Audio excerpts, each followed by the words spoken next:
that I can never fall.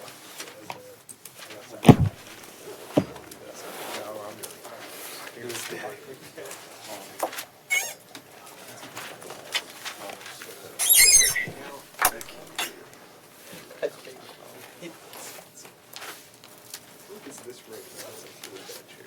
No, the other. It's just those two. Honestly, I feel like the guy had. They do We have an imaging like 2 classes down. I feel like I didn't see redo it. No, it's just the one like next door and this one. Where you it's just this chair like on the other side.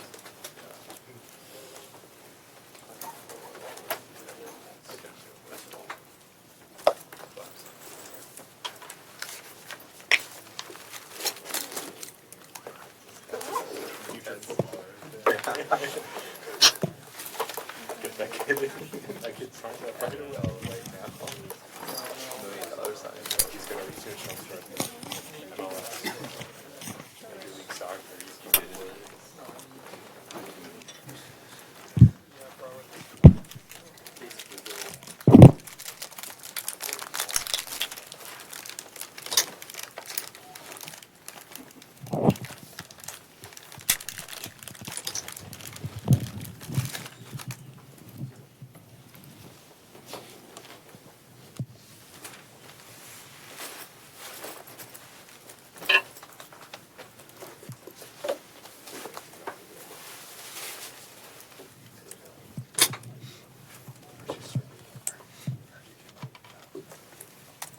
Okay, good morning everyone. Are there any questions before I start? Okay, I believe your midterm scores are on the Moodle site, and I think the class average is a little lower than what I would expect, but let me take a look at what the average looks like. But anyway, the statistics is posted. We can see what that looks like. But I will hand out your exams next class. So the course average is a little less than what I would expect to see. Little less. I mean, it's not as high as I would expect to see. I was just trying to see what the course average in the class is 57, and I was just trying to see what the average was when I taught the class last time, and that was about I think that was about 10 points higher. So if I go to fall 2013 and see the statistics of midterm 1, you can see the average was 67. That's about 10 points higher, but that's not all. There were also a lot more students. Well, at that time, I think we had about 90 students, but we had a lot more students doing a little better. So anyway, so that's, well, anyway, so this is now behind us and we have to move on. Okay, last time I was talking about the handouts. So we were at the end of last class. I think we were going through the handouts.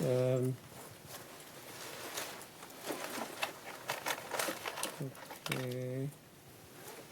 So anyway, you can review the statistics. Okay, last time we stopped, I think in the last problem, I ran out of time and I didn't complete that. So let's take a quick look and then we'll talk a little more about DFTs.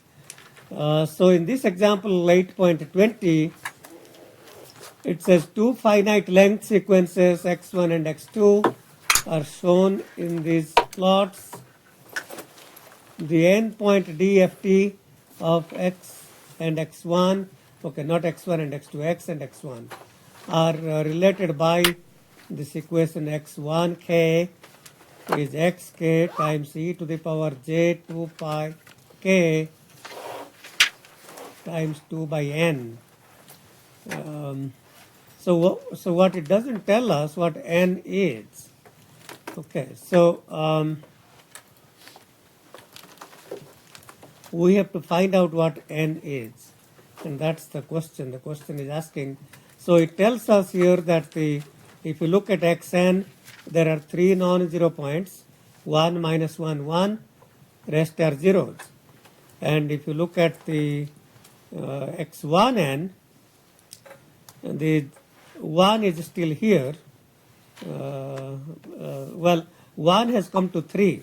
1 has come to 3, and -1 has come to 4, and then it has circled back. The other one has come back to 0. So I can see that if I move xn to the right by 3 units and use cap n equal to 5, so that means n is defined from 0 to 4, then that's what I would say, let's try that first and see if it works out. And if it doesn't, then we'll try to see what else is going on. So 1, 1, 1, -1, 1, 1 -1 has moved to 3 and 4. The other one has circled back. So if I try that, so if I call x1n as xn minus 3 with circularly shifted by cap n and take n equal to 5, then we get 1 minus 1, 0, 0 becomes 1, 0, 0, 1 minus 1, and the DFT now becomes xk times e to the power j twice minus j twice pi over n k, and then n0, the n0 is 3, and that becomes minus j 6 pi k by 5, which is the same as j 4 k pi by 5, because 10 pi k by 5 is a multiple of 2 pi, and that can be written as 2 pi k by n times 2, and that's what the problem had stated, that it should be related to twice pi k times 2 by n, and that's what it was given here. And in fact, we are able to see that the answer matches with what was given, therefore n is equal to 5 is the only possible value. So that's so there can be a lot of tricky problems in these DFTs, and let's try to spend a little more time on understanding what those are. Okay, so this is the handout that I posted on your site from so on Tuesdays we used to have these quizzes or activities. So that's so the one I am reviewing now is this so-called activity 6. That's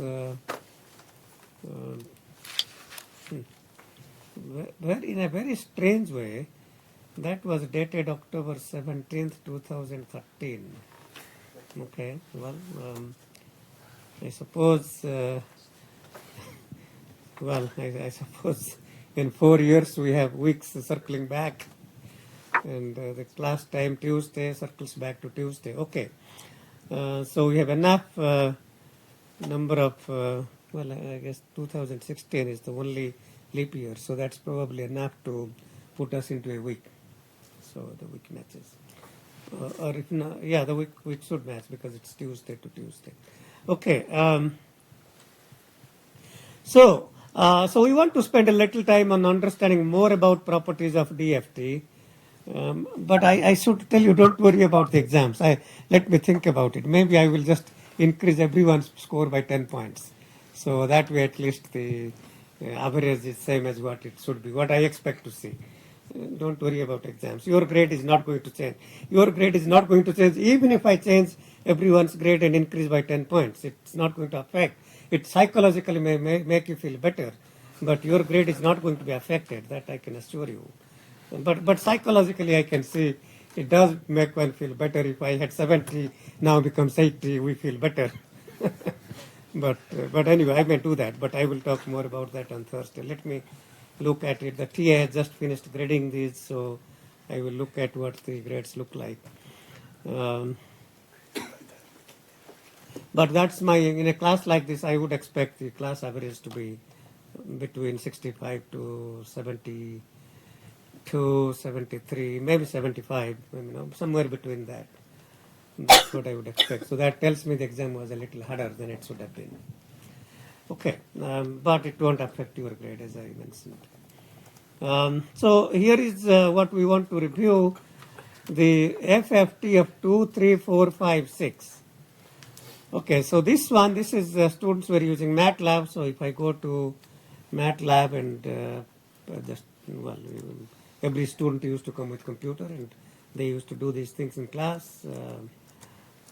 So if you compute so that's 20 minus 2.5 plus 3.44 and so on. So that's what you see, 20 minus 2.5. So this one I certainly don't expect you to think about this. This is coming out of MATLAB. So okay, the next one. So FFT, when you are computing FFT, well, FFT really doesn't care. I mean, it's an equation.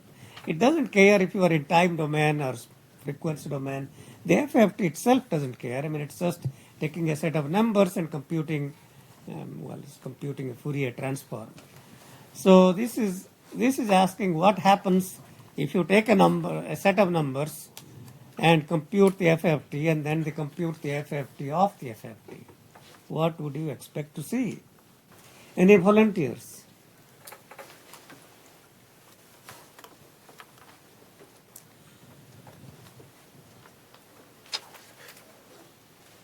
So what we see here are the same numbers 2, 3, 4, 5, 6, which was a 5-point sequence but multiplied by 5. So if you multiply by 5, that becomes 10, 15, 20, 25, 30. And then what we see here is the flipped version of that. So if you take the numbers, flip it, periodically extend, that becomes 10, 30, 25, 20, 15. Okay. So let me just spend a little time on that. So we want to compute FFT of some xn.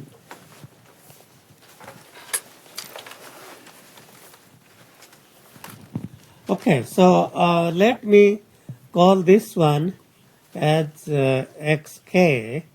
So the n is the initial time index, k is the FFT index, and let's call the FFT of that as some ym. M is another time index, but that's... So what I am trying to prove is ym is equal to n times, where n is the size of the sequence, times x minus n in a circularly shifted version, flipped version of minus n with circularly flipped version.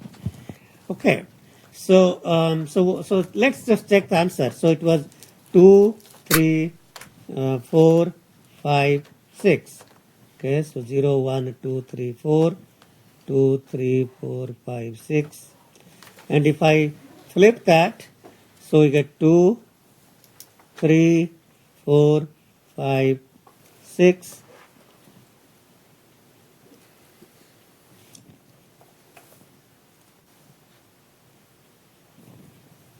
And the circular shifting says that just hold this and move it here.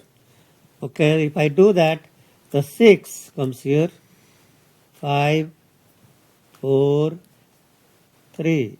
Okay, so that's 1, 2, 3, 4. So that's so then if I multiply by n, okay, so if this sequence originally was 2, 3, 4, 5, 6, then this answer is going to be n is 5. So that's going to be 5 times 2, 10, 5 times 6, 5 times 5, 5 times 4, 5 times 3. Okay, so that's what we would expect. We'll prove that. We'll spend a little time proving that. But that's what we would expect. So that's 10, 30, 25, 20, 15. And if I come back to the screen here and see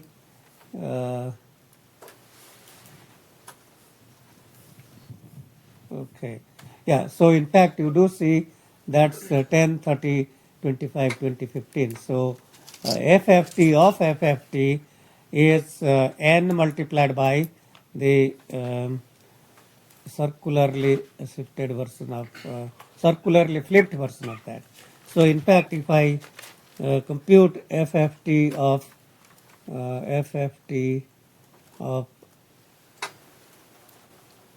2, 3, 4, 5, 6, and that's what you say 10, 30, 25, 20, 15. That's in fact, without going through that exercise, we should be able to find out that that's going to be n times the circularly flipped version, flipped and shifted circularly. Okay, any question about that? So let's try to prove this. Let's just spend a little time, and in fact, I would encourage you to prove as many things, not all. Try to prove as many things as you can. So okay, so we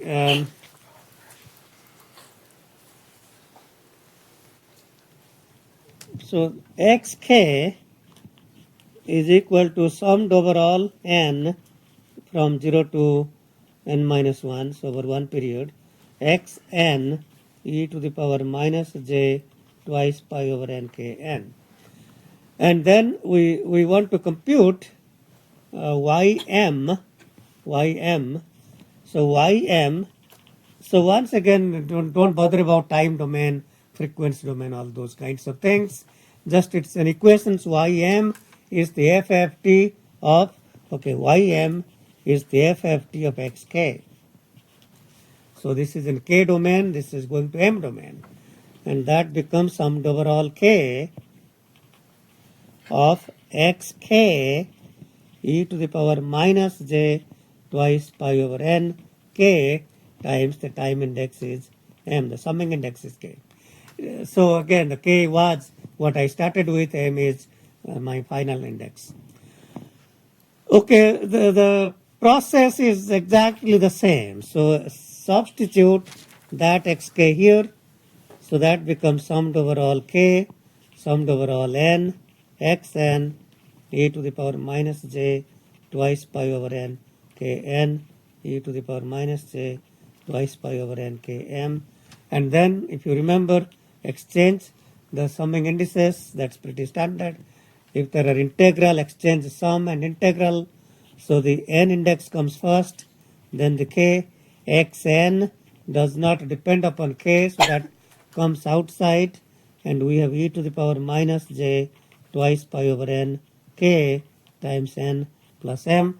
And this complex exponential is a basis function such that, and n and m are all integers, and so this is going to be, if n plus m is equal to 0, this is going to be n, so this is k equal to 0 to n minus 1. So this is going to be n times delta n plus m.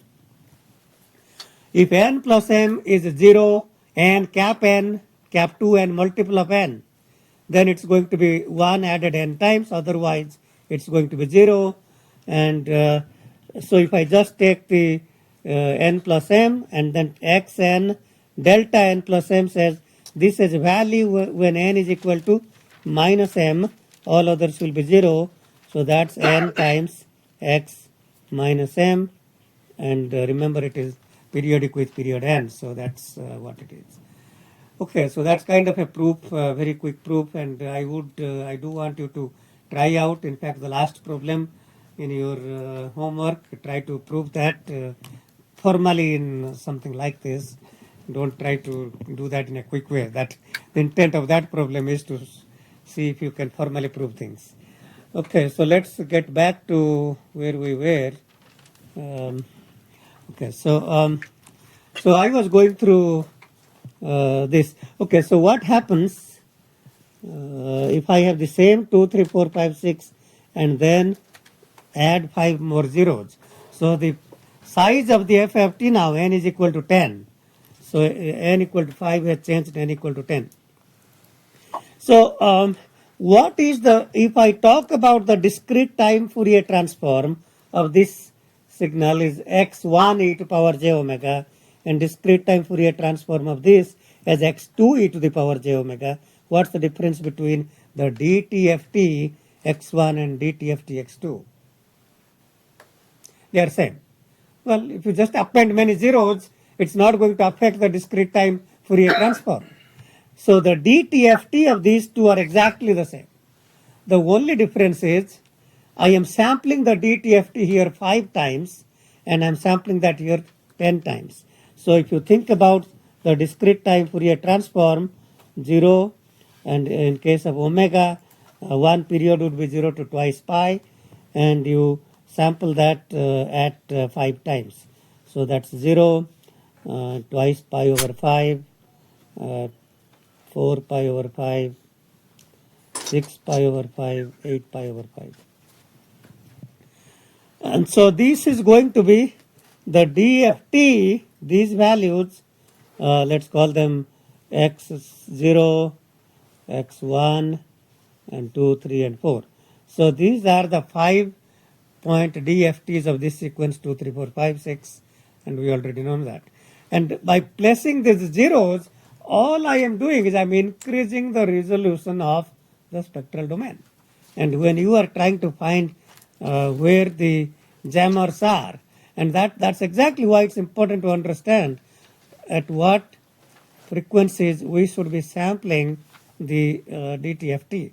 So if some jammer or some jammer that you are trying to detect or some enemy is trying to jam signals at a certain frequency, obviously you need to sample the DTFT at very high resolution. And the resolution is proportional to how many points we sample between 0 and 2 pi or one period of the spectrum. So by simply appending zeros, and that means I sample them at twice better resolution, then I can have 10 points. So these would be the other points. So if you call them whatever you want to call them, x prime 0 or whatever. So by placing 5 more zeros, and in fact if you read what comes out of the FFT, which I have printed here, you will see that the even points of the x0, x1, x2 will be same. So if you look at this 20 and then minus 2.5, so we have there is a scale factor. We'll talk about that. So 20 multiplied by 2 and then minus 2.5 multiplied by 2 and no, excuse me, I'm saying the wrong things. So this is part C. So yeah, this is not multiplied by 2. So the 20 and then minus 2.5 and then so this didn't exist in the original one. This didn't exist in the original one. So these odd ones are the ones that are new. This existed in the original one and so on. So this is new. So you can see that we are just sampling at twice resolution. That means the other points that we had here, 0, 1, 2, 3, 4, become now 0, 2, 4, 6, 8. 0, 1, 2, 3, 4 becomes 0 to 8. And then 1, 3, 5, 7, 9 are the new ones. Those were not previously sampled from the discrete time Fourier transform. Am I making sense? These you have to think through some of these, and but the Fourier representation is a very elegant representation, and there are so many beautiful properties with respect to duality and with respect to all kinds of properties, multiplying in time domain, shifting in time domain, and all those. Okay, if we go to part D, this is 2, 3, 4, 5, 6. And then 2, 3, 4, 5, 6, same thing repeated twice. And we already talked about period repeated in time domain or multiple copies in time domain. You would expect expanded in frequency domain. So you see these zeros and there is a multiplication by factor 2. I think we talked about that last class. This is part of your homework, which is 2 repeated twice, 3 repeated twice. So this is not the whole sequence repeated, but the samples repeated. So 2, 2, 3, 3, 4, 4, and so on. And that's part of your one of your homework, I think. And so we'll talk a little more about that. let's talk about the easy one. That's actually, this is not easy. This is a little hard. So what about the other ones? Anybody sees how I get 4, 5, 6, 2, 3? So 2 was at 0, 2 is now at 3. So this is x. So the previous xn becomes xn minus 3, circularly shifted with n equal to 5. So what does that mean to the DFT? Multiply by e to the power minus j 2 pi by n. N is 5 times 3 times previous xk. Okay, so well, that's okay. So what about the last one? What about this last one? 2 minus 3, 4 minus 5, 6. Any volunteers? How many of you can see that this is minus 1 to the power n xn? Okay. So minus 1 to the power n xn, which is e to the power minus j twice pi over sorry, 5. N is still 5. Twice pi over n. So this is e to power minus j pi n. So that's minus twice pi over 5 times 2.5 n. So times xn. So what I want to point out, in a typical case, if this quantity here was an integer, then I would simply circularly shift xk by an integer number. Because this 2.5 is not an integer, I can't shift the spectrum by certain integer number. Okay, so that's kind of what you should note. You should note that these results are not a shifted version of the original results. Okay. So now we want to generalize. This is again related to some of your homeworks. So A, B, C, D, E, you take FFT twice, you get 5A. So A, B, C, D, E, circularly shifted becomes, flipped becomes A, B, C, D this way. Then hold these and put them here. That becomes A, E, D, C, B, multiply by N, 5A, 5E, 5D, 5C, 5B. Less 5 zeros, then what I told you is that this is 10-point sampled version of the spectrum. So these A, B, C, D, E are here. We don't necessarily know what these odd points are unless you compute more. But so these star denote the interpolated values. Okay. So this one is your homework problem AA, etc. And you will see that that's going to be the original spectrum multiplied by 1 plus e to the power minus j k pi by 5.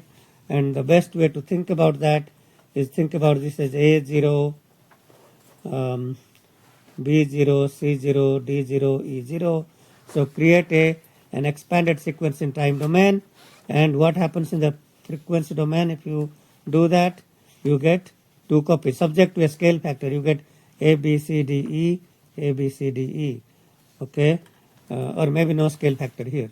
And then to that, you shift this right by 1 unit. So you get A, B, A0, B0, C0, D0, E. And then that 0 circles back. And you add these two, you get that. So this becomes same. A, B, C, D, E. This is a time domain shifted, so multiplied by e to power minus j twice pi over 10. N is now 10 times 1 unit shifted times k. And that is your homework. That says that's 1 plus e to power minus j k pi by 5. So 2 cancels out. And that's what you get. Okay. A, B, C, D, E, A, B, C, D, E. So this is 2 copies. And 2 copies means you get 2 times A, 0, 2 times B, 0. Frequency domain expanded, subject to scale factor. D, E, A, B, C. So that's shifted by 2 units to the right. And you multiply by e to the power minus j 2 pi k by 5 times 2. So that times ABCD, original ABCD. Okay, review these very interesting properties. Very, very interesting. Here, this is kind of a little trick. Xn is a 5-point sequence 1, 2, 3, then A, B. Find real A and B such that Xk is real. So, from the DTFT properties, some of you might recall that if the time domain signal is real and even, the spectral domain is real and even. If the time domain signal is real, well, first of all, if the time domain signal is real, then the spectral domain is conjugate symmetric. Conjugate symmetric. What does that mean? That means xk is same as x conjugate n minus k. We'll talk more about that. So it says here that find A and B such that xk is real. Okay. So I am telling you that xk is real and this is real, real A and B. So that means if this is real and I want this real, the easiest way is to make both of them real and even. So 1, 2, 3. Okay, 1, 2, 3, A, B. And if you periodically extend 1, 2, 3, A, B, then the this is minus 0. So it should be real and even. So that means B should be 2. So if I want to make this even, so this should be 2 and this should be 3. So you can see A should be 3, B should be 2. So 1, 2, 3, 3, 2, 1, 2, 3, 3, 2. That's how you make it a real and even. Okay, so it says I chose A equal to 2 and B equal to 1. Okay, so what happens if you do that? So 1, 2, 3, 2, 1, 2, 3, 2, 1.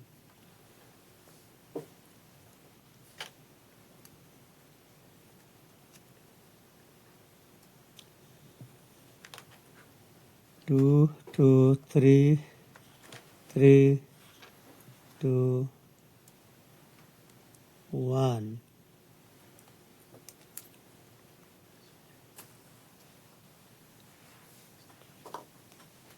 Something is wrong. I'm not doing something right. So let me. So 1, 2, 3, A, B. So this is periodic with period 5. So this is x0. So this is x1. X1 should be same as x minus 4. Okay. And by even property should be x minus 1. X1 should be x minus 1, which by add 5 to that should be x4. So x1 should be x4. So x1 is here and x4 is B, so that should be 2. B should be 2. Well, something. FFT is 0, 1, 2 on the solution. Yeah, so And the other one is something is wrong.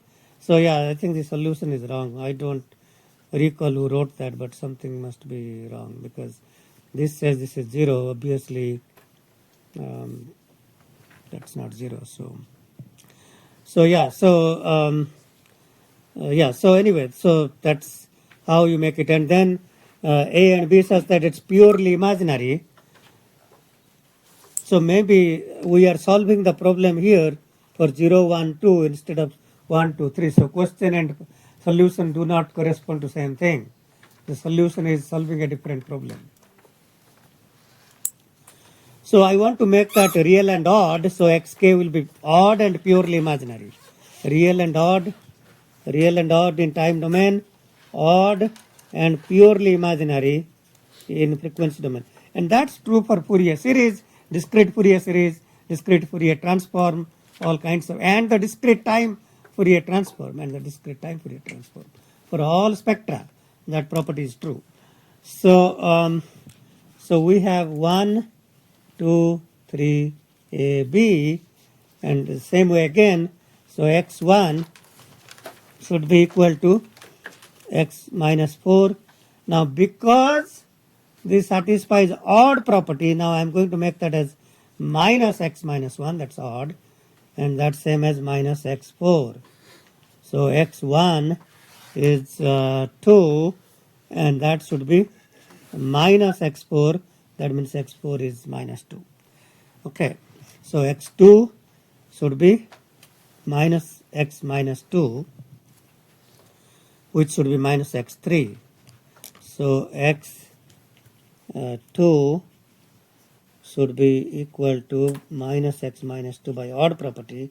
By periodic extension, that should be 5 minus 2 is 3, 0, 1, 2, 3, 4. And x2 is 3, and this is minus 3.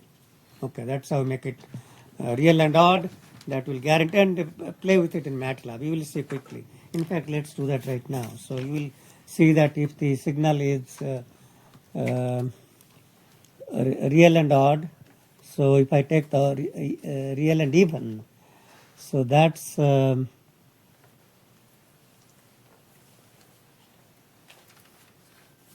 1, 2, 3, 3, 2. So the FFT should be all real and even. Okay, so that's real and even. With periodic extension, you can see it's real and even. For the real and odd, if I take the sequence 1, 2, 3, minus 3, minus 2, the DFT will be purely imaginary. So, odd and, did I make a mistake? 1, 2.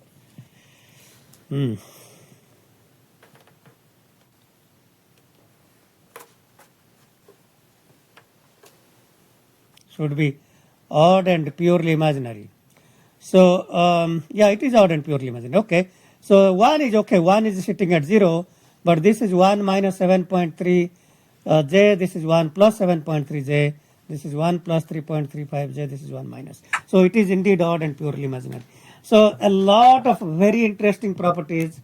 Some of it you can prove mathematically. Some you can intuitively see. Some you can just play with MATLAB and try to understand. Okay, so I think there was, okay, so that kind of completes these handouts. These handouts are actually pretty useful to understand simple things. Okay, so so I can just show you in your textbook, you read that on your own. All these properties in table 8.2. So let me see what I planned to do next. I think we can continue with my planned lecture.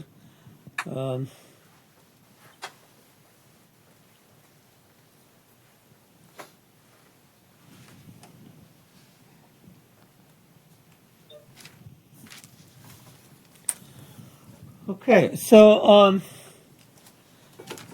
so what we want to start today is really wrap up chapter 8 and get to chapter 9 on so-called FFT or fast Fourier transform.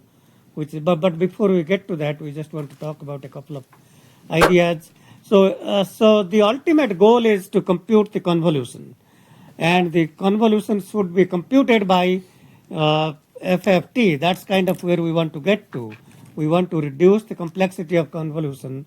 Convolution in general takes order of n squared operations. So if we have an L point sequence xn, think about that as a signal convolved with a filter Hn of length p point sequence Hn. So think about L to be in the range of thousands, 1,000 points. So for example, if you are sampling a signal at 1 kilohertz and you just take 1 second of that signal, that's 1,000 samples. well, 1024 samples. And think about a filter of length 19 or whatever, 15 or 19, some number like that. So P is much smaller than L, much smaller than L. L is much greater. So P is the length of a filter, L is the number of points in the signal sample. So the result, convolution result Yn is L plus P minus 1 point sequence. So what we are interested in is how to get the convolution by circular convolution. The reason we are interested in circular convolution is because in the DFT domain, we can compute the circular convolution by computing the DFT. So if we have Xn, if we want to compute n point circular convolution, then we take Xn, compute its n point DFT, take Hn, compute the n point DFT Hk, multiply, take n point IDFT, that gives us n point circular convolution. So the question we are asking, which samples in X convolved with H and X circularly convolved with H are identical. So Yn, which is the linear convolution, is of length L plus P minus 1. And Y tilde N is going to be a circularly shifted time Eliased sum of Y. So Y tilde is time Eliased sum of Y, and you can see here Y tilde N is going to be Yn for the points P to L. But for the first 0 to P minus 2, first P minus 1 points, the L to L plus P minus 2 circles back, L minus L circles back to 0, L plus P minus 2 circles back to P minus 2, and then you add those components, and that becomes Yn plus L. And that suggests that the first P minus 1 points, first P minus 1 points are corrupted or time Eliased. Same thing, corrupted or time Eliased mean the same thing. But the remaining L minus P points, it's the remaining out of the L points, the first P minus 1 points are corrupted, but the remaining L minus P plus 1 points are exactly same as what they should be in the circular convolution as well as the linear convolution. So those are not corrupted. Okay. So here is a small example talking about if Xn is real, then this Xk is conjugate symmetric, Xk is X conjugate n minus k. Try to prove that also on your own. This is kind of thing that you should try to prove. So if we take an example n equal to 4 and the signal is 0, 1, 2, 3, then Xk is 6, which has to be real. X0 is real, and then Xn by 2, in this case X2 is real, and the other two are complex conjugates of each other. So sometimes I might give you, for example, first 3 points. You may think you don't know the last point, but last point is going to be the conjugate symmetric version of the second point. And these are kinds of things you are supposed to know. And so sometimes we will give you some time domain values, some frequency domain values, and you have to find out what the time domain signal is. So there is enough information out here for you to solve those problems, even though you think there isn't. And sometimes maybe there isn't genuinely not enough information, but many times there might be. So real signal means conjugate symmetric. Xk is X conjugate n minus k. I do want you to prove that at home. Okay. So here is what we want to talk about. We have a p-point filter. We have a time domain signal Hn of indefinite length. So think about you are continuously sampling for 10 days or whatever, for continuously. Let's say the pacemaker is continuously sampling the ECG signal. Well, that's going on and on. So how do you really process these signals? And that's where we begin to talk about processing these in windows. So the notion of real-time signal processing. Real-time signal processing means we don't wait for 10 days to get all the data and after that you process. We don't do that. So we are processing after a certain time period.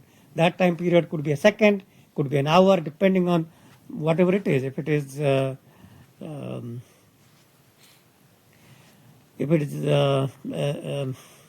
ECG, for example, that might be sampled at 256 samples per second, we might say, okay, we'll probably process them at 4 seconds. That's about 1,000 points. If it is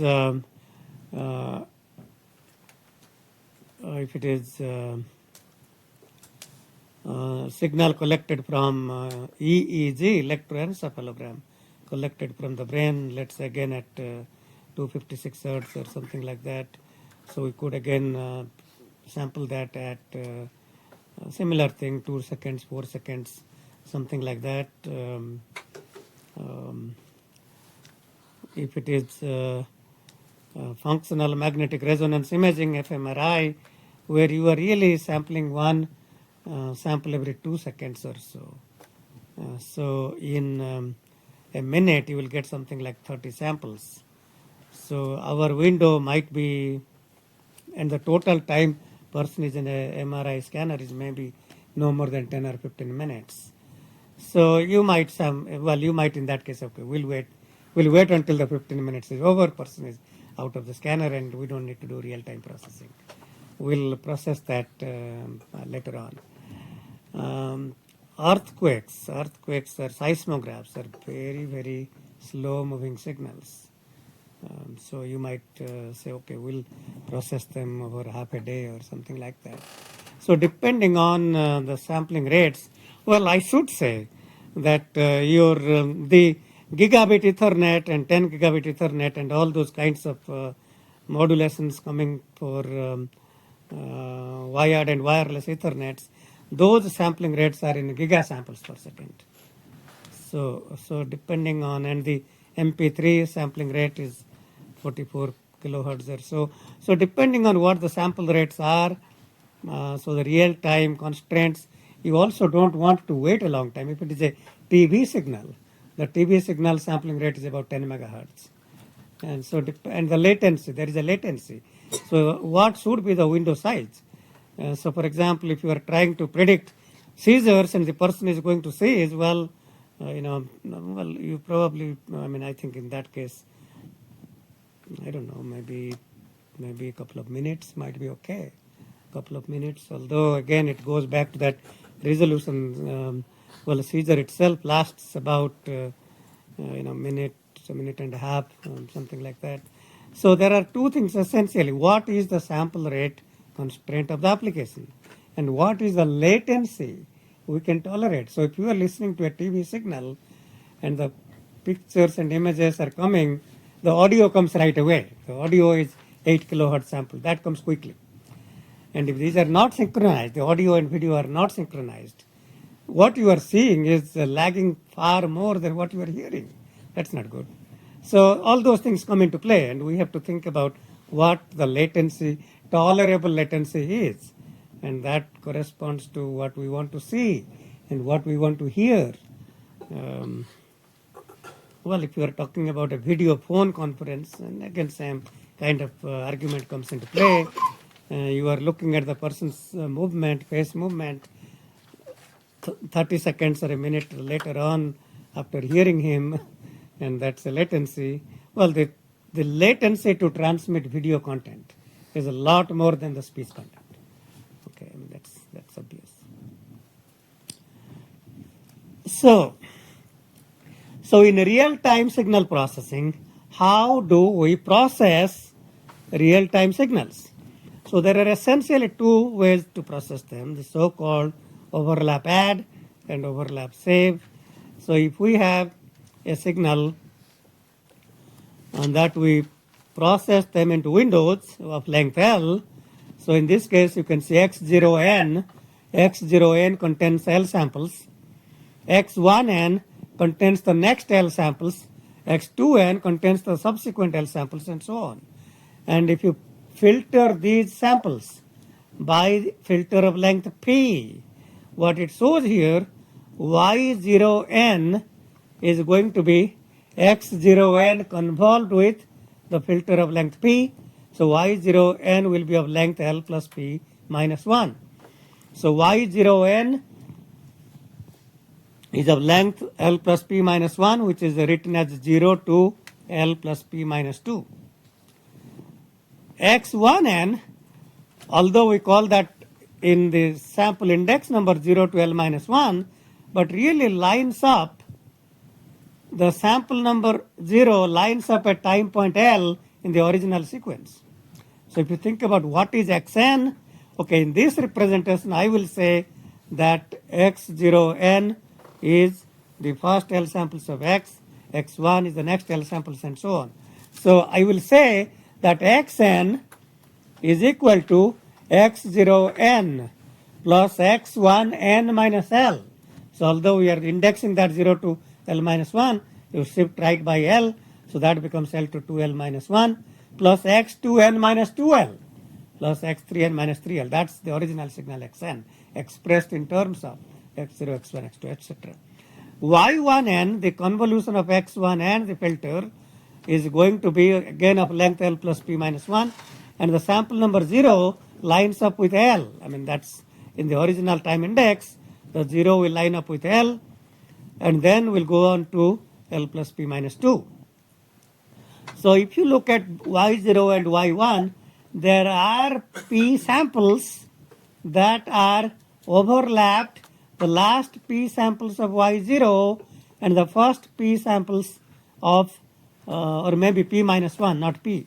The last P minus 1 samples of y0 and first P minus 1 samples of y1 overlap. And that says you have to add them. You have to add them to compute x convolved with h. So that's called overlap add. So add the last P minus 1 of the previous output and the first P minus 1 of the current output, and that's the real output y for those time points. And keep doing that. That's called overlap add. Any questions about that? Well, I will say that this is kind of, these kinds of things will be a little non-trivial unless you think a little more about it, but I won't worry about these things. If you don't, if it's a little hard, don't worry about it. We'll move on. I won't ask these kinds of things in homeworks or exams. But those of you who want to think, all the signal processing is real-time signal processing. Nothing is batch mode. Well, of course, in 60s and 70s, when computing power didn't exist, everything was batch mode. And in fact, when I was doing my own undergraduate, well, we were using punch cards. I don't have to tell you those things. We won't get into those things today. But that was my first programming class in Fortran.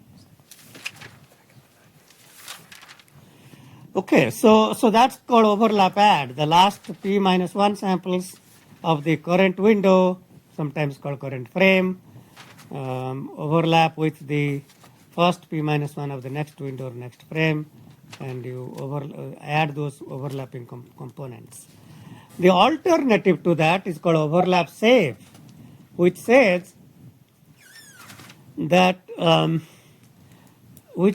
instead of taking the input, so here the input is not overlapped. So the second input window has nothing in common with first input window. And that's what causes that overlap. So in overlap save, if instead of starting with the samples L to 2L minus 1, if I overlapped P minus 1 samples, so if you look here, the x0n, the last P minus 1 of the input window and the first P minus 1 of the next input window x1 are overlapped. So the input is overlapped. So we save the last P minus 1 samples in the input and repeat that in the input of the next frame or next window. So you can see those two parts are exactly same. Same way, x2 and x3, last P minus 1 of x2 and first P minus 1 of x3 are exactly same. And the advantage of doing that is in the output domain, we can just throw away the first P minus 1 of y1, first P minus 1 of y2, because I have already overlapped the input. So the y1 now begins with an overlap at the output. So I'm computing that twice essentially, and then just throw out one part, and that's what is called overlap save. And clearly in overlap save, the processing rate is decreased a little. Computation is simpler, processing rate is decreased because I have to repeat p samples twice, p minus 1 samples twice. In the other one, if I have an extra adder, then I can keep maintaining a higher rate. So these are two different approaches. If you you have to. I will say that. I mean, when I certainly took this class, I had to think about what that meant, and I really am not sure if I understood that clearly until I taught this class for the first time here in 1989 when I had about 125 students in that class. So, okay, so that's kind of overlap add and overlap save. So that kind of completes chapter 8, and I'm ready to begin chapter 9. The so-called fast Fourier transform is a faster approach to compute the DFT. So before we get into the so-called Cooley-Tukey FFT algorithm, which is a rediscovery of Gauss algorithm 250 years ago, the Cooley-Tukey algorithm was discovered in 1960s.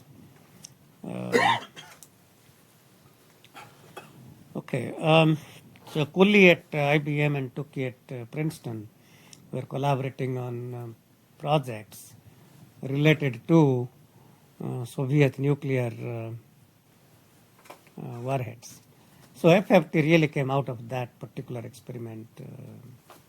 You should read some history, go to a Wikipedia page or something like that.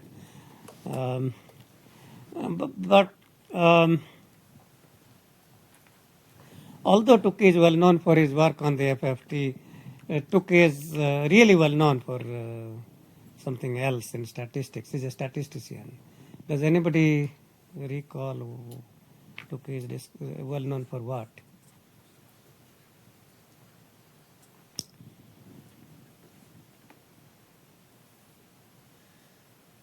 How many of you have drawn a box plot in some statistics class? Box plot. Some of you. So that was Tukey's work. He created those. Dividing the data into 4 quadrants and computing median and the box and whisker plot, sometimes called whisker, because the first two are the whiskers. First and last are the whiskers. Okay. So the goal is, so we already talked about, in this case I'm beginning to go through this signal xn is assumed to be real. So we are not starting with a complex signal. We are assuming the signal to be real. Depending on the applications in the biomedical domain, signals like coming out of the muscle or the heart or the brain or whatever are real signals. When do you see complex signals?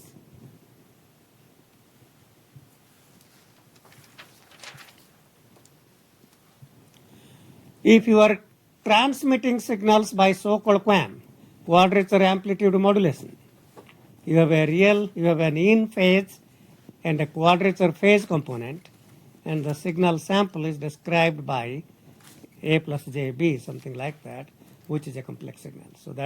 So anytime you are dealing with transmitting signals, whether it is QAM or in Wi-Fi or wireless, all kinds of modulation schemes that use QAM, you will have a complex signal.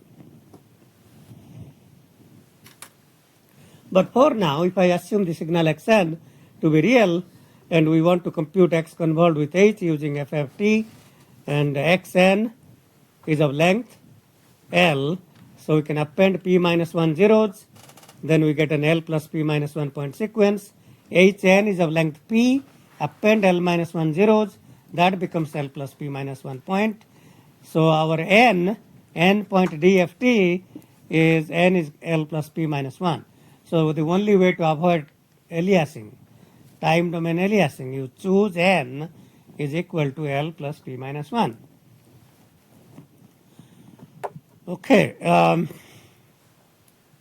So then compute xk and hk, multiply xk times hk, then take the IDFT, then the circular convolution is same as linear convolution. So the process of computing the straightforward convolution, or the straightforward, if we compute xk using that equation, what do you get here? So the straightforward xk has n multiplications. So xn is real, e to power minus j 2 pi over n is a so-called Tweedle factor, which is cosine minus j sine. That's a complex number. So real multiplied by a complex number is two real multiplications, and summed over n multiplications will be 2n multiplications, and compute yn from y0 to yn minus 1. That's 2n times n is 2n squared real multiplications. If it is not obvious, I can write that down, why it is 2n times. So let's write that down. So it may not be obvious why it is 2n squared.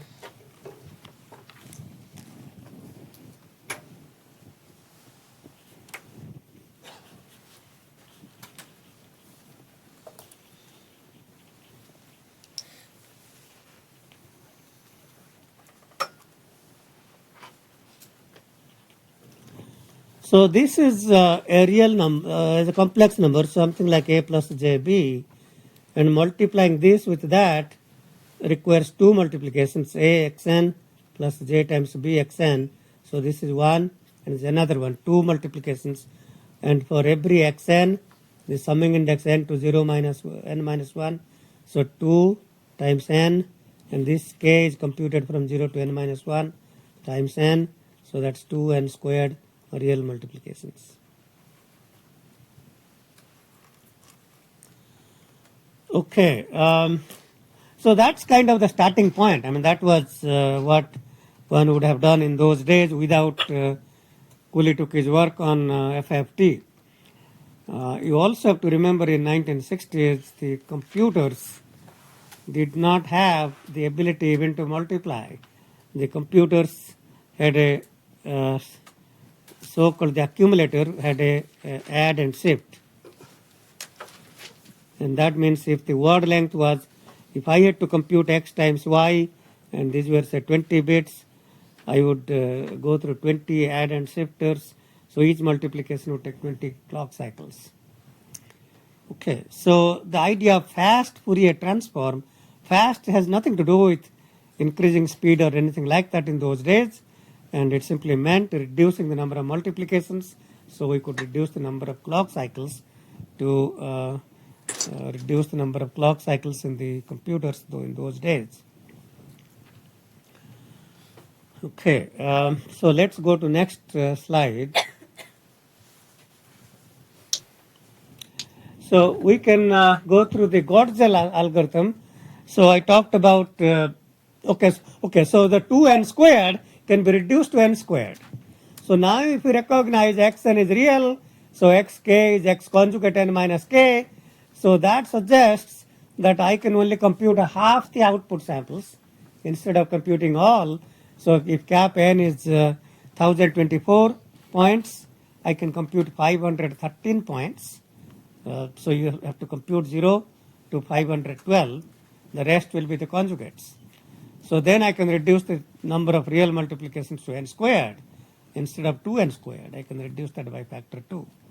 Okay, so that's kind of, that's if you exploit the conjugate symmetry, we reduce that to n squared. So then came Godzel's algorithm, which can reduce the number of multipliers from n squared to about half n squared, which is attractive for small n, but not certainly for large n. So what is the idea behind Godzel's algorithm? The idea behind Godzel's algorithm is to think of computing the FFT or the DFT, computing the DFT using a filter. So view the DFT computation as a convolution problem, and the convolution is simply a filtering problem. So here is what Godzel's algorithm does. So if we start with our equation xk, is summed over all m equal to 0 to n minus 1. Xm e to the power minus j twice pi over n km, and we multiply that quantity e to the power j twice pi over n k times cap n. So the cap n cancels out.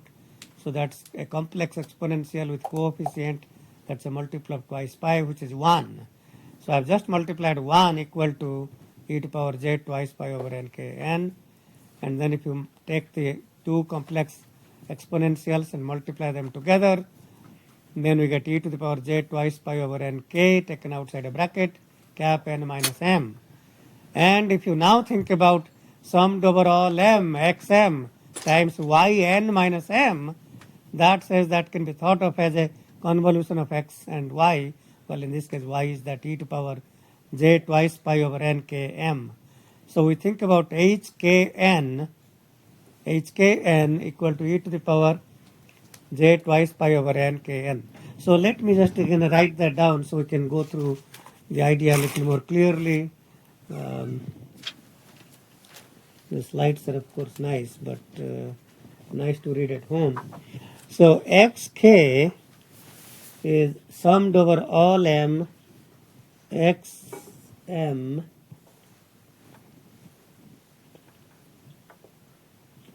e to the power minus j twice pi over n km. So then we multiply e to the power j twice pi over n times k times n. Okay, because that's just 1. So then we can write that as summed over all m xm e to the power j twice pi over n times k times n minus m, which I can write that as summed over all m xm e to the power j twice pi over n k n minus m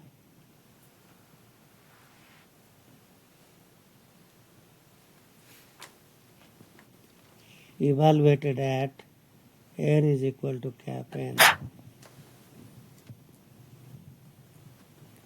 So if you think about this as summed over all m xm hn minus m, this is x convolved with h, xn convolved with hn.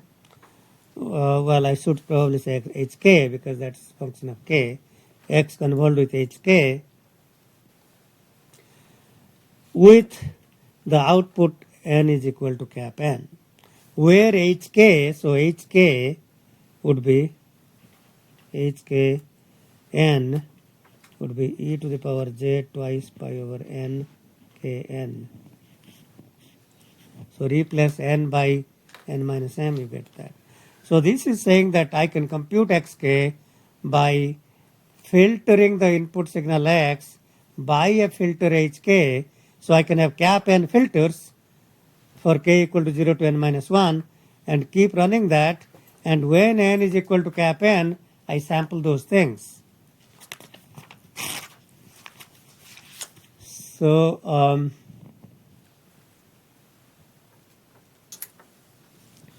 we take xn and we go through these filters. The time the filter unit sample response H0n is going to be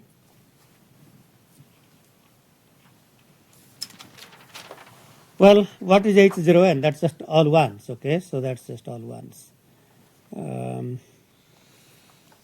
So this is 1, 1, 1 up to n.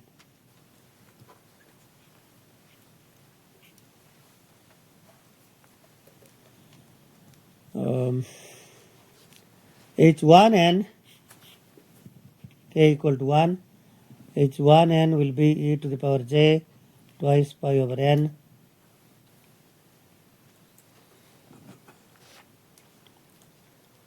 K is 1, so just n. Okay, so that's the unit sample response H1n. And finally Hn minus 1n. And then we filter these. Then we are only interested in output when n is equal to cap n. When you run this for n clock cycles, at the end of n clock cycles, you sample these, and this becomes x0, x1, xn minus 1. So that's Gottzel's algorithm.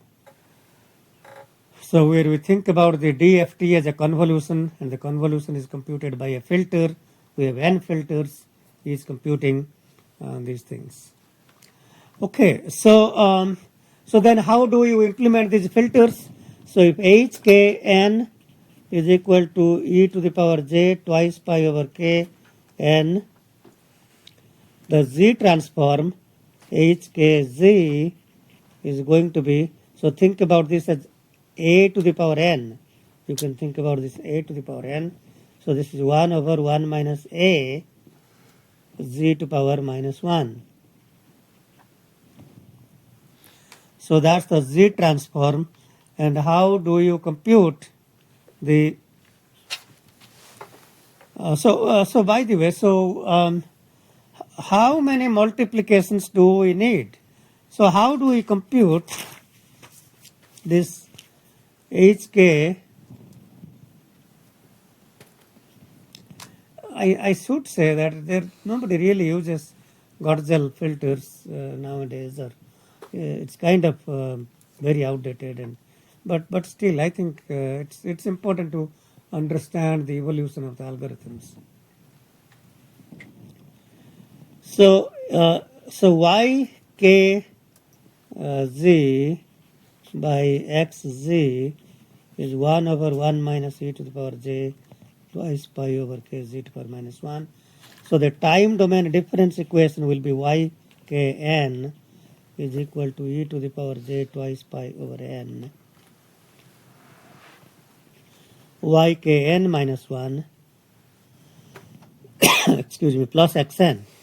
So so you can see that I need here, so this yk, it may not be obvious to you, but yk is already complex. It's no longer real. X was real in the beginning, but you go through this computations few times, so quickly that becomes complex. And this is a complex number and another complex number. So to compute a plus j b times c plus j d, you need 4 real multiplications. So so the number of multiplications we need, and again if I assume that it's a real, so I compute half of these, so that would be the total complexity, multiplication complexity is going to be half. Half is because of conjugate symmetric, xk is x conjugate n minus k, times, and we go through this n cycles. So 4 times n times n. Okay, so times n 4n times n by 2. Yeah. So that's 2n squared. So that tells you that we haven't really saved anything. So, but that's not where the Gottzel algorithm stops. The Gottzel algorithm does not stop here.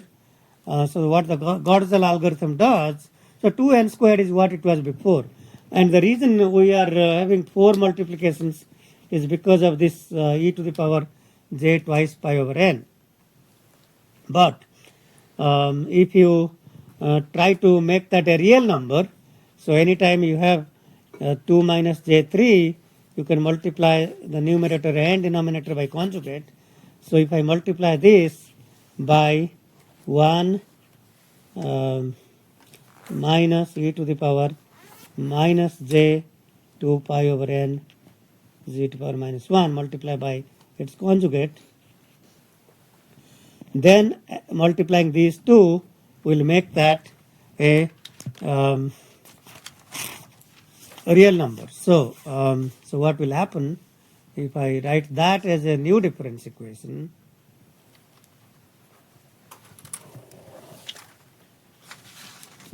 So ykz by xz is equal to 1 minus e to the power minus j twice pi over n z to the power minus 1.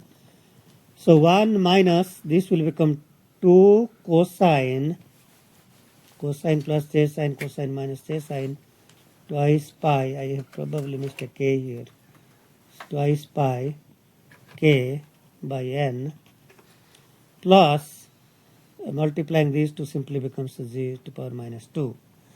Okay, so that is telling us that ykn is equal to 2 cosine twice pi k over n yk n minus 1 plus ykn minus 2, and that's the denominator part. And finally, so we can take this part. Finally, I can compute 4n is equal to n. I can compute, I can do the numerator only once because we are sampling this only one time. We are sampling this, we are not computing this all clock cycles. So I can implement the all pole filter and then just sampling once means compute the numerator once. And if I do that, the total complexity here will be, this is complex, this is real. So that's going to be 2 multipliers. So 2 times n by 2 times n cycles plus 2 plus this 2. So that's going to be about n squared plus 2 multiplications. So we have been able to reduce from 2n squared to n squared plus 2 using Godel's algorithm. So we have run out of time, and I will briefly talk about this next class, and then we will quickly jump into Cooley-Tukey algorithm.